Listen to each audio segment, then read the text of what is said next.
what we're looking for is measuring my walk step. When measuring walk poles, I know exactly what size step I have to take that's going to equal 2.5 feet. We have medium-sized horses, so what we're looking for is an even step between each pole right in the center. So 50-50 as far as halfway between each pole. I want that horse to step and place their hoof with a medium-sized horse. If we're talking about a warm blood or a bigger horse or a dressage horse, then certainly we're going to space out that distance between the poles. Today we're working with these horses that are a little bit smaller in their step, and we're looking to just build strength and working on elevating the poles to help them even build the muscle to step higher.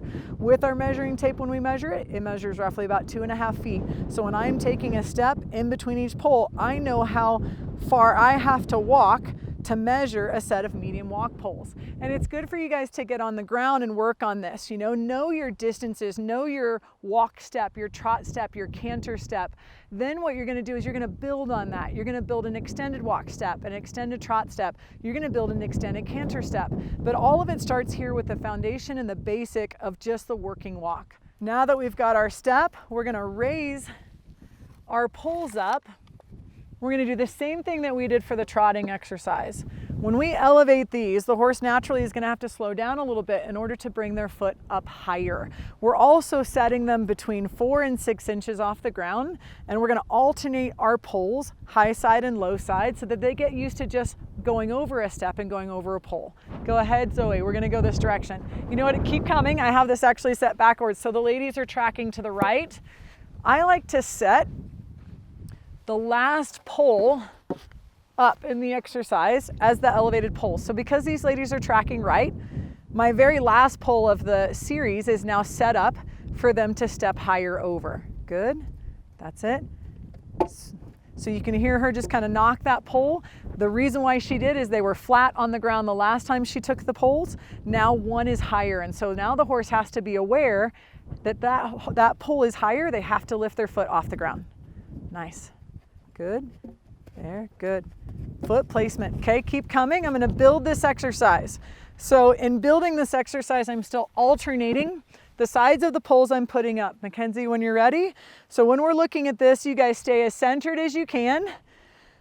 We're taking each side and alternating, high side and low side, and we're making sure that we're alternating that by pole. So when Mackenzie comes through this, you're gonna see her horse. Good job. Now she has to pick her feet up over 2 of the poles. Good. And now the only reason why she knocked those is she was slightly to your left, Mackenzie. So when she came through these poles, she actually took the higher side of the pole. Go ahead. Versus the lower side of the pole. So staying centered, staying in that middle stripe, you're going to be able to tell if your horse is leaning through an obstacle to the left or to the right. Okay, Zoe, go ahead. So working on our flat work is one of the most important things you can do before you even add poles, making sure that horse stays right in the middle just like that. Nice job. Oh, that was amazing. Good boy. Okay, Mackenzie, go ahead and keep coming. I'm still building my exercise. So I'm going to put the 3rd pull up out of 4. So Mac, the last couple repetitions, she's fallen a little to the left. And so what you're going to notice is how to keep her straight right between your leg and your rein. Good job, much better.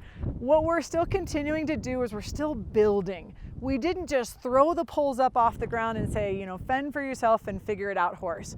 We're giving them an understanding of building the exercise. Good, good, amazing, what a good boy. So what you'll notice is that 2.5 feet in between the poles really makes a difference, especially when you start elevating the poles. When you create elevation in a pole, you do sometimes have to shorten that step because they have to accommodate for lifting the hoof up. Excellent work, ladies. So you're keeping the horse's foot directly in the center of each pole. Nice. Much straighter. Yes, good. That's it. Help her. Yes. Nice job. Every time you've seen these ladies come through this exercise, what they've been able to do is they've been able to keep riding. So even if the horse, they're not getting distracted by the horses hitting the poles. Okay, go ahead.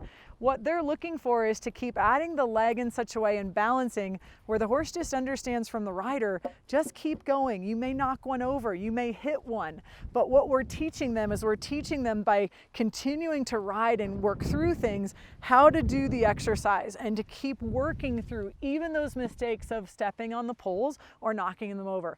Let's go once to the left, okay? So we did that exercise mainly tracking to the right. What you can do at this point is you can either challenge the horse to walk through it as it is, now tracking the other direction. You can also set your poles back down and rebuild the exercise back up. If your horse is struggling, don't try to go further in the exercise. Always be willing to go back down to the basic and then build up. It's much easier to program than it is to reprogram. Okay, go ahead. So we've left our poles up in our exercise. They're gonna walk back through these. I love watching the horses figure out their feet in between the obstacles and how the rider just sits square and she's balanced and adding leg and supporting the horse and understanding exactly what we want them to do. Wow, what a good boy. Very, very good. By building the exercise, they understand, they're confident, they're building on the information they already know. Wow, amazing, good girl.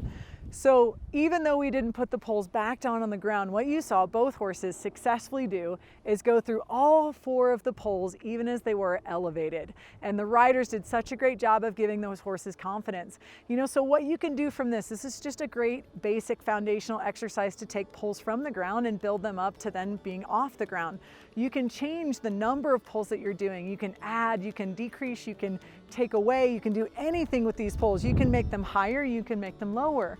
But when you're starting out, make sure you're building that solid foundation as far as starting on the ground with the poles and then gradually just building them up. It definitely helps if you have a teammate or a trainer or somebody who supports you that wants to help you through the exercises, because they can be on the ground adjusting the poles and communicating together.